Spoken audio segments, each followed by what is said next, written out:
Hello, ladies and gents, boys and girls, people of all ages, sexualities, and identities, and welcome back to another book review. Today's book review is none other than The Strange Case of Dr. Jekyll and Mr. Hyde. So, into this book, we're essentially introduced to a few characters. A butler, we're introduced to a lawyer, and we're introduced to Dr. Jekyll, Mr. Hyde, and Mr. Lanyon. Mr. Lanyon is eventually ends up dying. Uh, the butler and Mr.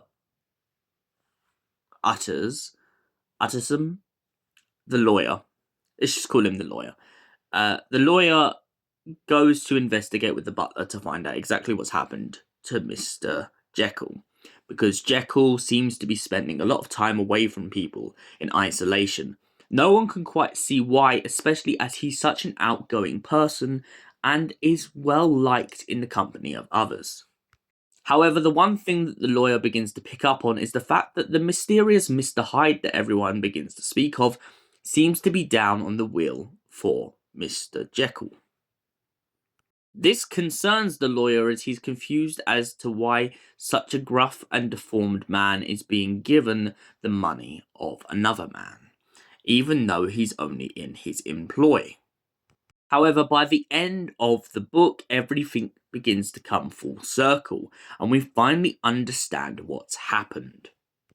Jekyll was obsessed with essentially trying to find out if he could split his personalities in two and pretty much free himself of all inhibitions. In a way, a little bit like how people on alcohol and people who smoke sometimes feel like they're in a world of their own. But that's besides the point. The point is, by doing this, he separates his alter ego and begins to think that he can play God. He tries to use Mr. Hyde as an excuse for getting away with terrible things, committing murder, and any other obscene crimes that come into his focus.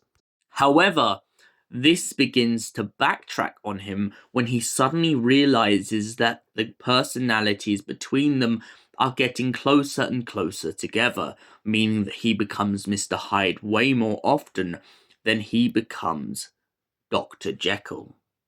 Jekyll reveals himself to Layson in hopes that maybe he will destroy every evidence of Mr. Hyde and hopefully manage to secure the pair of them so that if they do ever get sent to the gallows or do end up committing suicide, whichever option they choose, they can essentially be cleared of all of their past depravities.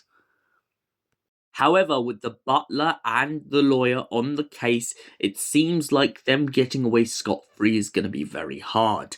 However, it also turns out that going back a bit, Jekyll got very cocky after the incident of Mr. Hyde essentially harming a young girl.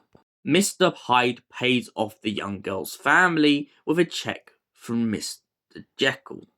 The reason for this is because Jekyll came up with an escape plan in which he gives Mr. Hyde his own bank account after realizing how suspicious things would be, the fact that Mr. Hyde seems to be using Jekyll's bank.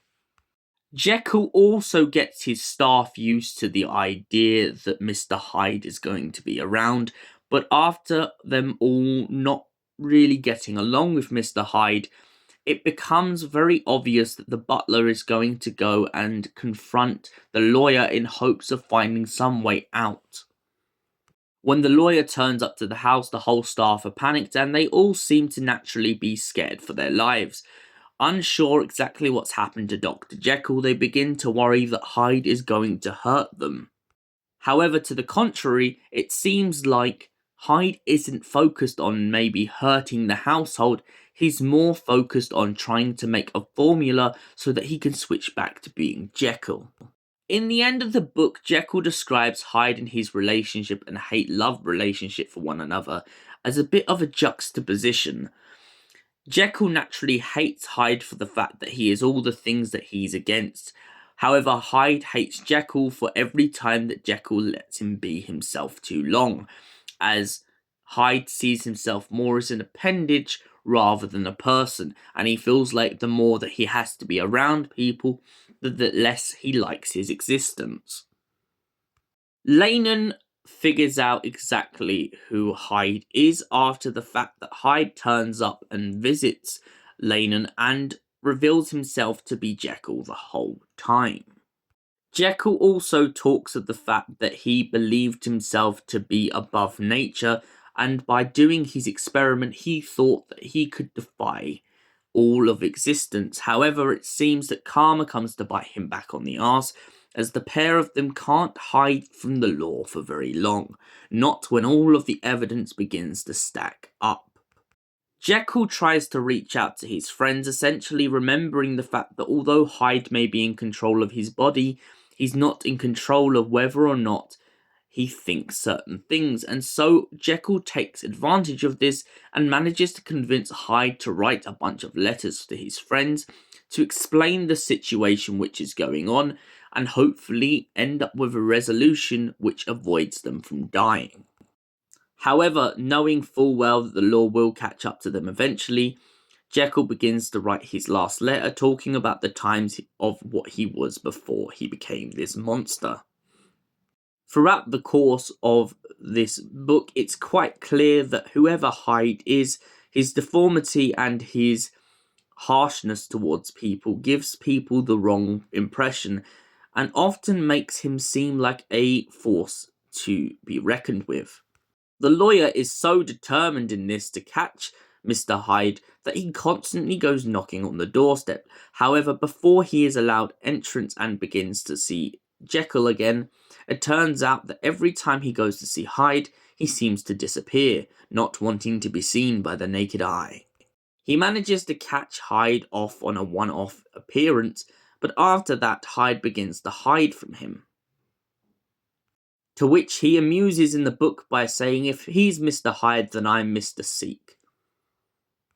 The lawyer also becomes irritated by the fact that not only does Jekyll have Hyde in his will, but it turns out that all of the people who are being murdered seem to be leaving something to Hyde, which is making him suspicious that there is more at play than just foul play.